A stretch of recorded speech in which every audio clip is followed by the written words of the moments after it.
Hello বন্ধুগণ, আমি সাধনা নতুন আরও একটা ঝাঁকানাকা রেসিপিতে তোমাদের সবাইকে স্বাগত জানাই। আজকে আমি তোমাদের সাথে শেয়ার করছি এই সিজনের সব থেকে বেস্ট সিম ভর্তা রেসিপি। এইভাবে সিম ভর্তা বানালে বাড়ির ছোট থেকে বড় সবাই একদম আঙুল চেটে পুটে খেয়ে নেবে। গরম গরম ভাতের সাথে খেতে জাস্ট দুর্দান্ত লাগে। তো রেসিপিটি প্রথম থেকে শেষ পর্যন্ত দেখার জন্য তোমাদের কাছে অনুরোধ রইল। তো চলো দেখে নেওয়া যাক আজকের রেসিপি। দারুণ টেস্টি এই সিম ভর্তা বানানোর জন্য এখানে আমি নিয়েছি 400 গ্রাম সিম। সিমগুলোকে প্রথমে খুব ভালো করে একটু বেছে নিতে হবে। সিমের দুই মাথা থেকে এভাবে একটু টান দিলেই দেখবে এরকম একটা সুতোর মতো অংশ বেরিয়ে আসবে। এই সুতোর মতো অংশটা কিন্তু অবশ্যই বেছে বাদ দিতে হবে, অথবা এইভাবে একটা ছুরির সাহায্যে দুই সাইড থেকে একটু ছেঁচে ছেঁচে ফেলে দিতে হবে, তাহলে দেখবে সুতোর মতো অংশটা কিন্তু বেরিয়ে যাবে। এই সুতোর মতো অংশটা থাকলে সিম ভর্তাটা খেতে কিন্তু একদমই ভালো লাগবে না। তো অবশ্যই কিন্তু সুতোর মতো অংশটাকে বেছে বাদ দিতে হবে। তারপরে এইভাবে সিমটাকে একটু ভেঙে দেখতে হবে ভেতরে কোনো পোকা টোকা আছে কিনা। তারপরে সিমের মাঝখান থেকে এইভাবে আমি দুফালি করে কেটে নিলাম। চাইলে তোমরা কাটতে পারো, আবার গোটা গোটা রাখতে পারো, তাতে কোনো সমস্যা নেই। সিমগুলোকে খুব ভালো করে কেটে ধুয়ে পরিষ্কার করে নিয়েছি। তো এখন আমি এই সিমগুলোকে একটু সেদ্ধ করে নেব। তো তার জন্য দেখো সরাসরি চলে আসলাম কড়াইয়ের কাছে। গ্যাসের ফ্লেমটা অন করে দিয়ে একটা কড়াই বসিয়ে দিলাম। কড়াইয়ের মধ্যে আমি পরিমাণ মতো দিয়ে দিলাম জল। জলের মধ্যে সামান্য পরিমাণে দিয়ে দিলাম একটু লবণ। তারপরে চামচ দিয়ে খুব সুন্দর করে একদম ঘোটানাটা করে মিশিয়ে নিতে হবে। আর এই জলটা এমনভাবে দিতে হবে যাতে সিমটাও খুব সুন্দরভাবে সেদ্ধ হয়ে যাবে, সাথে সাথে এই জলটা সিমের সাথেই শুকিয়ে যাবে, এক্সট্রা জল যাতে না থাকে। তো সেই আন্দাজে এখানে জলের পরিমাণটা একটু কম করে দিতে হবে। তো তারপরে কেটে রাখা সিমগুলোকে কড়াইতে দিয়ে খুব সুন্দর করে একদম ঘোটানাটা করে একটু লবণ জলের সাথে মিশিয়ে নিতে হবে। সিমগুলোকে লবণ জলের সাথে খুব ভালো করে একটু নেড়েচেড়ে মিশিয়ে নেওয়ার পরে একটু ধামা চাপা দিতে হবে। মানে ঢাকনাটা বন্ধ করে গ্যাসের ফ্লেমটা মিডিয়ামে রেখে জাস্ট 4 থেকে 5 মিনিট সময় ধরে সিমগুলোকে একটু সেদ্ধ করে নিতে হবে। সিমগুলো ওইদিকে সেদ্ধ হতে থাক, ততক্ষণে আমি একটু টমেটো কেটে নেব। এখানে আমি দুটো টমেটো নিয়েছি, যেহেতু টমেটোর সাইজটা বেশ ছোট, তাই এখানে আমি ছোট সাইজের দুটো টমেটো নিয়েছি। টমেটো দুটোকে খুব ভালো করে জল দিয়ে ধুয়ে টমেটোর বোটার দিকটাকে একটু কেটে বাদ দেবো। তারপর টমেটোগুলোকে ঠিক এরকম করে একটু গোল গোল করে চাকা চাকা করে কেটে নেব। একটা গোটা রসুন নিয়েছিলাম। রসুনের যতগুলো কোয়া হয়েছিল সবগুলো কোয়াকে খুব সুন্দর করে বেছে নিয়েছি। তার সাথে 4টে কাঁচা লঙ্কা নিয়েছি। আর এখানে আমি দুটো মিডিয়াম সাইজের পেঁয়াজকে খোসা ছাড়িয়ে একদম ঝিরিমিরি করে কুচি করে নিয়েছি। তারপরে দেখো 4 থেকে 5 মিনিট হয়ে গেছে। গ্যাসের ফ্লেমটা মিডিয়ামে রেখে সিমটাকেও খুব সুন্দর করে সেদ্ধ করে নিয়েছি। আর সিমের মধ্যে যে জলটা দিয়েছিলাম, জলটা দেখো পুরোপুরি কিন্তু শুকিয়ে গেছে, একটুও কিন্তু জল নেই। তো এইভাবে কিন্তু সিমের মধ্যে জল দিতে হবে যাতে এক্সট্রা কোনো জল না থাকে, অথচ সিমটা খুব সুন্দরভাবে নরম হয়ে যাবে। ঠিক এরকম করে সিমটাকে একদম নরম করে সেদ্ধ করে নিতে হবে। তো দেখো সিমটা খুব সুন্দরভাবে সেদ্ধ হয়ে গেছে, সিমের মধ্যেও একটুও জল নেই, সবটুকু জল কিন্তু সিমের সাথেই শুকিয়ে গেছে। তো এখন সুন্দর করে সিমগুলোকে একটা পাত্রের মধ্যে আমি তুলে নেব। সেদ্ধ করা সিমগুলোকে একটা পাত্রের মধ্যে তুলে নিয়েছি। তারপরে কড়াইটাকে একটু জল দিয়ে ধুয়ে একটা পরিষ্কার সুতির কাপড় দিয়ে মুছে নিলাম। তারপরে কড়াইটা যখন একটু গরম হয়ে গেছে, কড়াইতে আমি 2 চামচ দিয়ে দিলাম সর্ষের তেল। যে কোনো ভর্তা মানেই হচ্ছে সর্ষের তেল, তো অবশ্যই কিন্তু সর্ষের তেল দিতে হবে।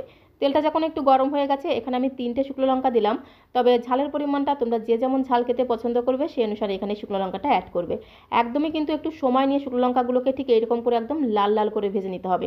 আর শুকনো লঙ্কা যদি একটু সময় নিয়ে লাল লাল করে ভেজে নেওয়া হয়, তাহলে শুকনো লঙ্কার ভেতরে যে দানাগুলো আছে সেই দানাগুলো খুব সুন্দরভাবে ভাজা হয়ে যায়। খাওয়ার সময় 2-1টা দানা দাঁতের নিচেই পড়বে, খেতে কিন্তু দারুণ লাগবে।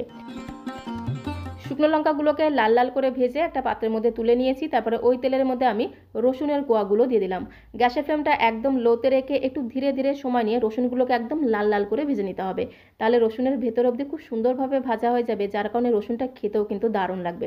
রসুনটাকে দেখো লাল লাল করে ভেজে নিয়েছি। রসুন থেকে খুব সুন্দর একটা ভাজা ঘ্রাণ যখন বেরিয়ে এসেছে, তখন আমি এর মধ্যে 4টে কাঁচা লঙ্কা দিয়ে দিলাম। সাথে দুটো মিডিয়াম সাইজের পেঁয়াজকে একদম ঝিরিঝিরি করে কুচি করে রেখেছিলাম, সেই ঝিরিঝিরি পেঁয়াজ কুচি দিয়ে দিলাম। মাত্র 1 চামচের মতো পেঁয়াজ কুচি আমি রেখে দিলাম, এটা আমি সবার শেষে ব্যবহার করব। এবারে গ্যাসের ফ্লেমটা মিডিয়াম করে দিতে হবে। গ্যাসের ফ্লেমটা মিডিয়াম করে দিয়ে পেঁয়াজটাকে একটু হালকা লালচে করে ভাজবো। খুব বেশি যে একদম লালচে করে ভাজতে হবে বা নরম করে ভাজতে হবে সেরকম কোনো ব্যাপার না। একটু 2 থেকে 3 মিনিট সময় ধরে পেঁয়াজটাকে একটু হালকা লালচে করে ভেজে নেব। তো গ্যাসের ফ্লেমটা মিডিয়ামে রেখে পেঁয়াজটাকে একটু হালকা লালচে করে ভেজে নিয়েছি। পেঁয়াজগুলো কিন্তু এখনও কাঁচা কাঁচা আছে, পেঁয়াজগুলো কিন্তু পুরোপুরি নরম হয়ে যায়নি। তো এই সময় আমি এর মধ্যে স্বাদ মতো দিয়ে দিলাম একটু লবণ, আর পরিমাণ মতো দিয়ে দিলাম একদমই সামান্য পরিমাণ একটু হলুদের গুঁড়ো। লবণ আর হলুদ গুঁড়ো দিয়ে জাস্ট মিনিটখানেক সময় ধরে একটু নেড়েচেড়ে মিশিয়ে নিলেই কিন্তু পেঁয়াজ ভাজাটা একদমই রেডি হয়ে যাবে। পেঁয়াজ ভাজাটা কিন্তু একেবারে লালচে করে ভাজিনি, একটু কাঁচা কাঁচা রেখে ভাজতে হবে, তাহলে খেতে কিন্তু দারুণ লাগবে।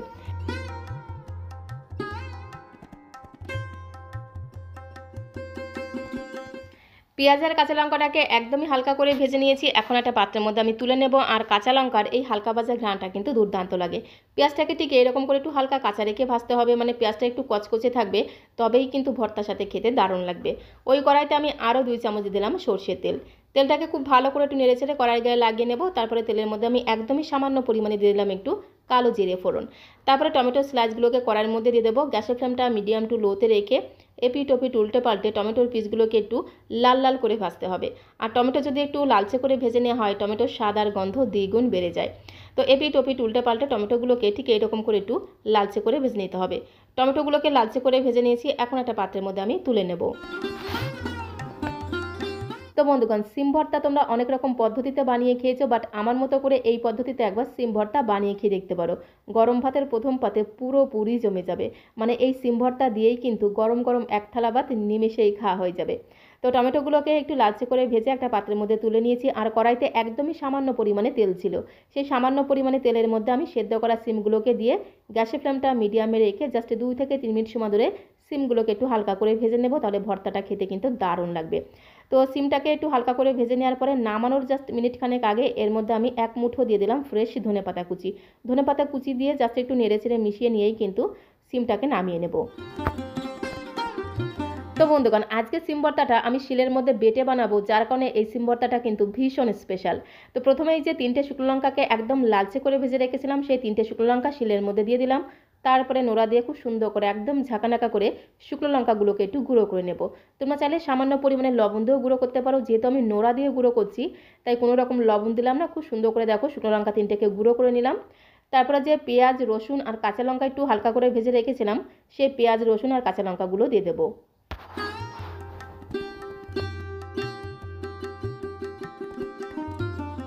তো হালকা করে ভেজে রাখা পেঁয়াজ, রসুন, কাঁচা লঙ্কাগুলোকে শিলের মধ্যে দিয়ে নোড়া দিয়ে খুব সুন্দর করে থেতো করে বেটে নিতে হবে। বিশেষ করে কাঁচা লঙ্কা, রসুনগুলোকে খুব সুন্দর করে থেতো করে একদম মিশিয়ে নিতে হবে। আর এইভাবে যখন রসুন আর কাঁচা লঙ্কাগুলোকে থেতো করে মেশাবে, পেঁয়াজগুলো কিন্তু গোটা গোটায় থাকবে, পেঁয়াজগুলো কিন্তু ভেঙে যাবে না। তো এইভাবে রসুন আর কাঁচা লঙ্কাটাকে খুব সুন্দর করে দেখো থেতো করে মিশিয়ে নিলাম। তারপরে আমি এর মধ্যে সিমগুলোকে দিয়ে দেবো। সিমগুলোকে দিয়েও ঠিক একই রকমভাবে নোড়া দিয়ে খুব সুন্দর করে বেটে নিতে হবে।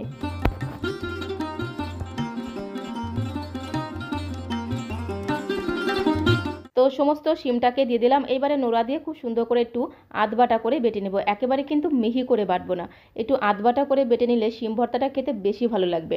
তো শিমটাকে একটু আধবাটা করে বেটে নিলাম। তারপরে যে টমেটোর পিসগুলোকে একেবারে লাল লাল করে ভেজে রেখেছিলাম, টমেটোর পিসগুলো দিয়ে দিলাম।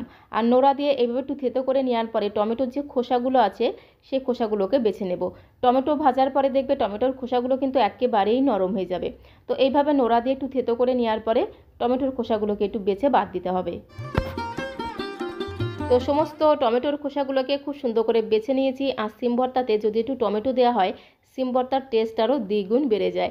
নোড়া দিয়ে এইভাবে টমেটোটাকে একটু আধবাটা করে বেটে নিতে হবে। সমস্ত কিছুকে দেখো নোড়া দিয়ে একটু আধবাটা করে বেটে নিয়েছি। সবশেষে আমি এর মধ্যে দিয়ে দেবো একটু পেঁয়াজ কুচি। তো 1 চামচের মতো পেঁয়াজ কুচি তুলে রেখেছিলাম, সেই পেঁয়াজ কুচিটা দিয়ে দিলাম। সাথে দিয়ে দেবো বেশ কিছুটা ফ্রেশ ধনেপাতা কুচি। আর ভর্তা মানেই হচ্ছে কাঁচা সর্ষের তেল। সবশেষে 1 চামচ কাঁচা সর্ষের তেল দিয়ে যে কোনো ভর্তা মাখালেই কিন্তু তার টেস্ট হয় 10 গুণ।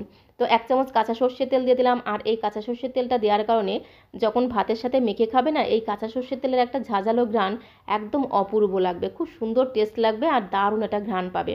তো সমস্ত কিছুকে একসাথে আমি শিলের মধ্যে রেখে দেখো মেখে নিয়েছি। আর শিলের মধ্যে রেখে মেখে নিলে এই ভর্তার টেস্ট কিন্তু দারুণ লাগে। সিম ভর্তাটা কিন্তু একদমই রেডি হয়ে গেছে। তো আজকের এই সিম ভর্তার রেসিপিটা তোমাদের কাছে কেমন লাগলো অবশ্যই কমেন্ট বক্সে লিখে জানিও। ভালো লাগলে একটা লাইক আর শেয়ার করে দেওয়ার অনুরোধ রইল। নতুন বন্ধু হয়ে থাকলে চ্যানেলটিকে সাবস্ক্রাইব করে দিয়ে পাশে থাকার অনুরোধ রইল। তাহলে যখন এরকম সুন্দর সুন্দর নতুন নতুন রেসিপি আপলোড করব, সঙ্গে সঙ্গে নোটিফিকেশন আগে তোমার কাছে পৌঁছে যাবে। রেসিপিটি ভালো লাগলে একবার হলো ট্রাই করো, আশা করি তোমাদেরও ভীষণ ভীষণ ভালো লাগবে। আজকের মতো এই পর্যন্ত, সবাইকে ধন্যবাদ।